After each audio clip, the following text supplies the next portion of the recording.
जिस प्रकार तुम्हारे पुत्र ने मेरा हृदय जलाया है, उसी प्रकार ये नमक तुम्हारे घावों को जलाएगा।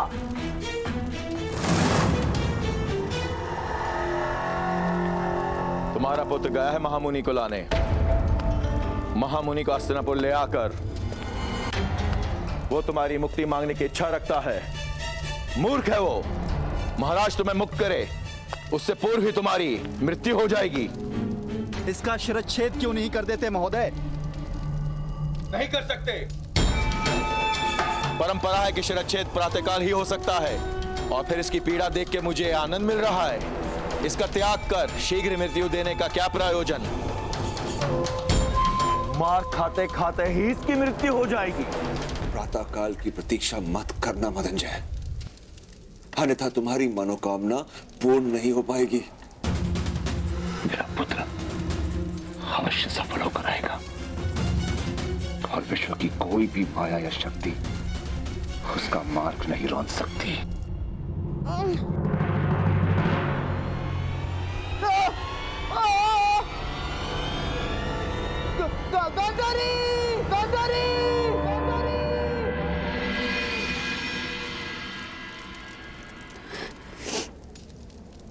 यदि तुम्हें जीवन नहीं मिला तो मेरे जीवन का भी कोई अर्थ नहीं है, कोई अर्थ नहीं है। तुम्हारे पिता हमारा त्याग करें उससे पूर्व हम इस संसार का त्याग कर देंगे। चलो पुत्र, माता गंगा सभी पापों को पावन कर देती है।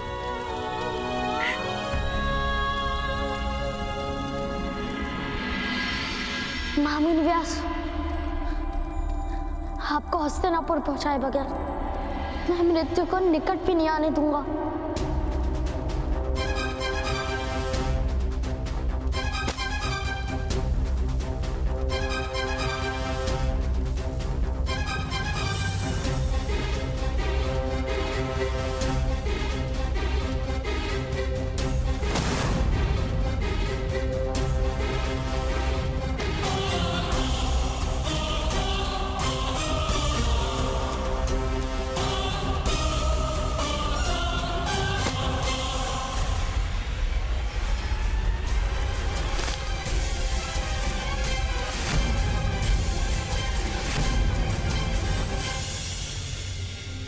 मेरा संकल्प है महामुनि, मैं आपको महारानी गांधारी तक पहुंचा कर ही रहूंगा।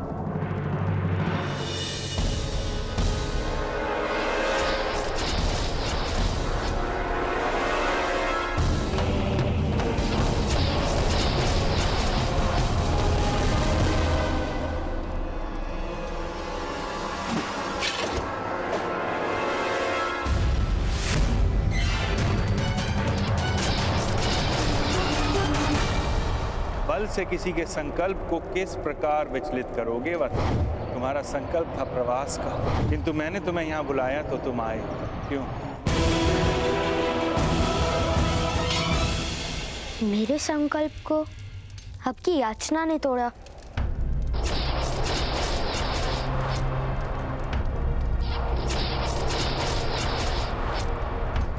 सब माया है।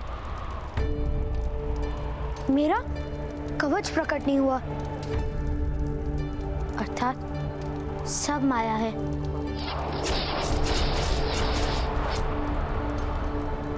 महामुनि का संकल्प है कि वो अपनी तपस्या को भंग नहीं करेंगे।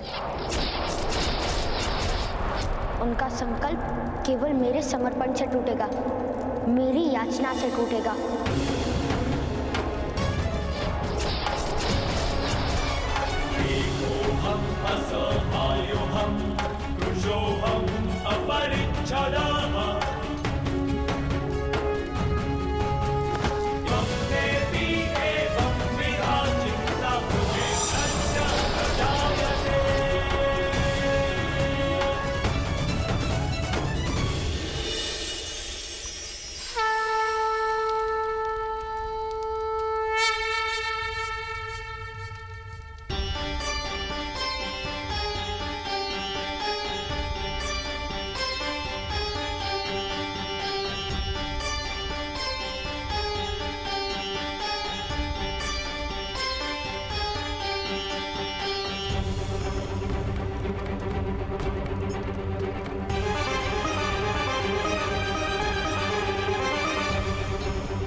अद्भुत पुत्र, अपने एकांत की सुरक्षा हेतु हमने इतनी यंत्रणाएं बनाई थी, किंतु उन सब को पार करके केवल तुम ही पहुंचे हो हमारे पास।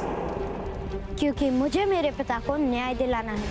न्याय के लिए एक बालक को संघर्ष करना पड़े, ये तो उस राज्य की दुर्दशा का आरंभ है। चलो।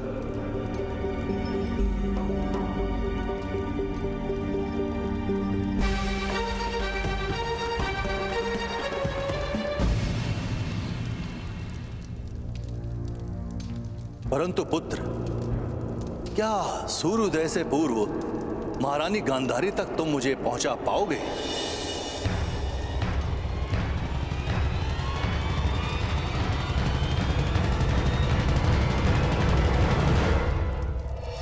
ये मेरे जीवन का अंतिम प्रवास है। महारानी गांधारी गंगा नदी में समाधि लेने जा रही हैं। उचित ही है। जिसका जीवन व्यर्थ हो उसे मृत्यु को आलिंगन देना ही उचित है। तुम्हारी मृत्यु का समय निकट आ रहा है अधिरथ।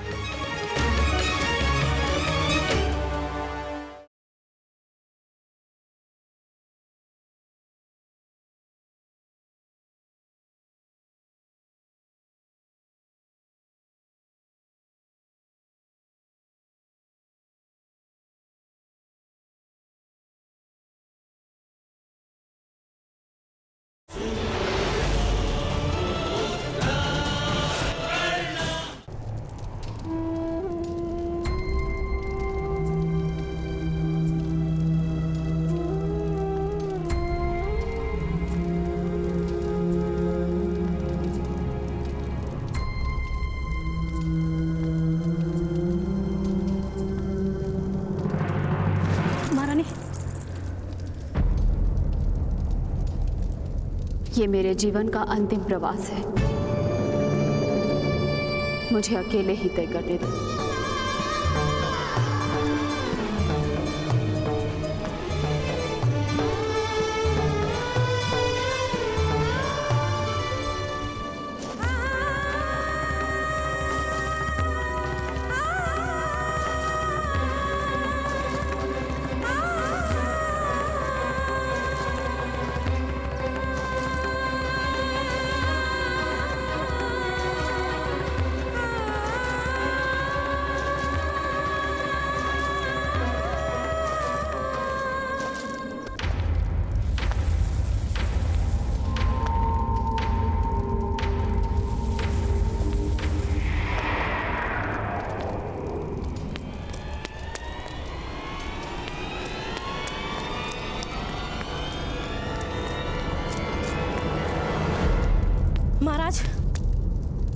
महाराज, महारानी गांधारी गंगा नदी में समाधि लेने जा रही हैं। उचित ही है। जिसका जीवन व्यर्थ हो उसे मृत्यु को आलिंगन देना ही उचित है। धृतराष्ट्र, शिव के वरदान को उसके दुर्भाग्य ने विफल कर दिया। एक पुत्र तक ना दे पाई मुझे। मूर्ख मत बनो। बंजर भूमि भी पूजनीय होती है। निसंतान स्त्री का स्तर सारे संसार में उच्च ही होता है। उसकी मृत्यु की कामना करना दुर्भाग्य को निमंत्रण है।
तुम्हारी मृत्यु का समय निकट आ रहा है अधिरथ।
रथ माता गंगा की ओर ले चलो।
गांधारी, ईश्वर पर इतना भी विश्वास नहीं।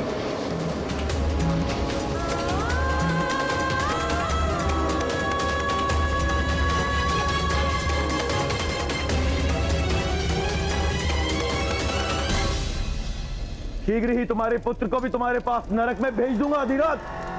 महामुनि व्यास को लेकर कर्ण आ गया है महोदय।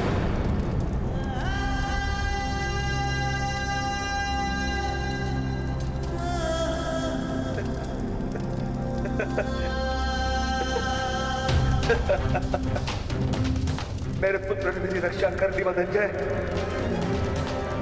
मैंने कहा था ना, अब अपनी रक्षा की चिंता करो।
मैंने कहा था ना राधा, तुम्हारा पुत्र दिव्य है। पुत्र कर्ण, तुम वास्तव में दिव्य हो।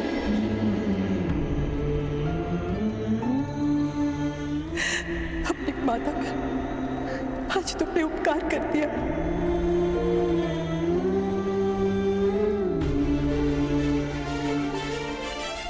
नहीं माता, तुम ही तो कहती हो ना कि माता पे उपकार और संतान का धिक्कार संभव नहीं।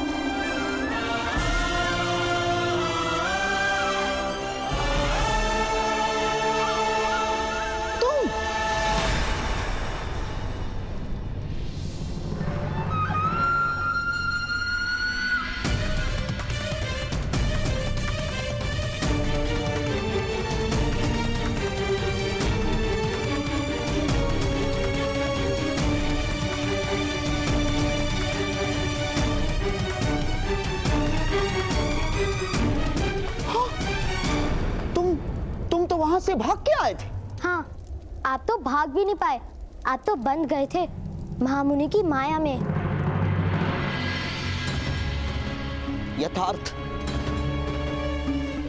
यथार्थ कह रहे हो बालक। असफल हो गया मैं। मेरी सफलता मैं आपको दे देता हूँ। मुझे सफलता का कोई मोह नहीं। मुझे तो केवल मेरे पिताश्री की रक्षा करनी है।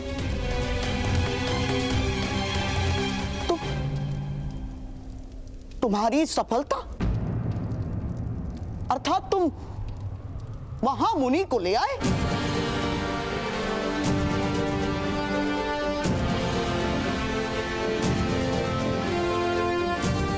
हाँ, वहां बैठे हैं महाराज और महारानी के साथ।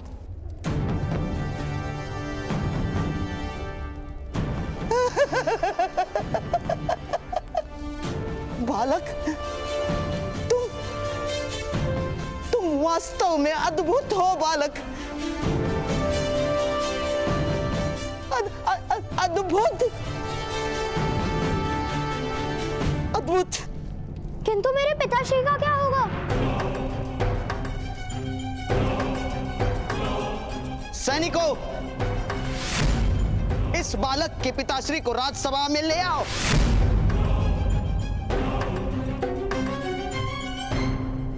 बालक, महामुनि व्यास को यहां लाने का पुरस्कार अवश्य मिलेगा तुम्हें।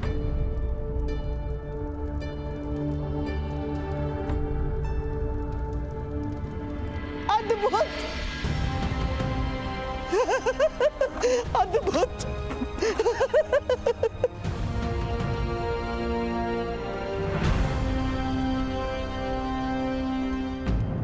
क्योंकि आप पीड़ा में थे। केवल इतना ही कारण नहीं था कि तुम मेरे पास आए वत्स। विचार करना इस बात पर।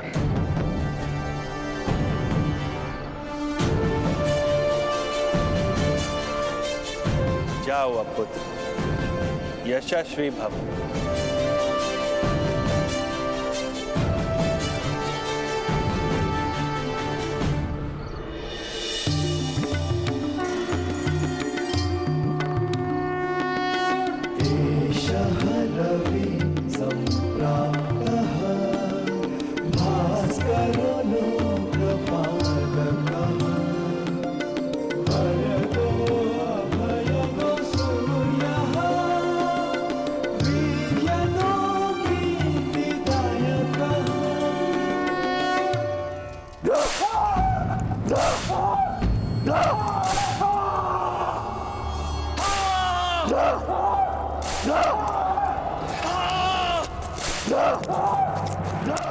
रोक दो इन्हें। सिपाहियों, याद रहे, इन्हें अंदर जाने की अनुमति नहीं है। मुझे मेरे आर्य से मिलने दीजिए, मुझे मेरे आर्य से।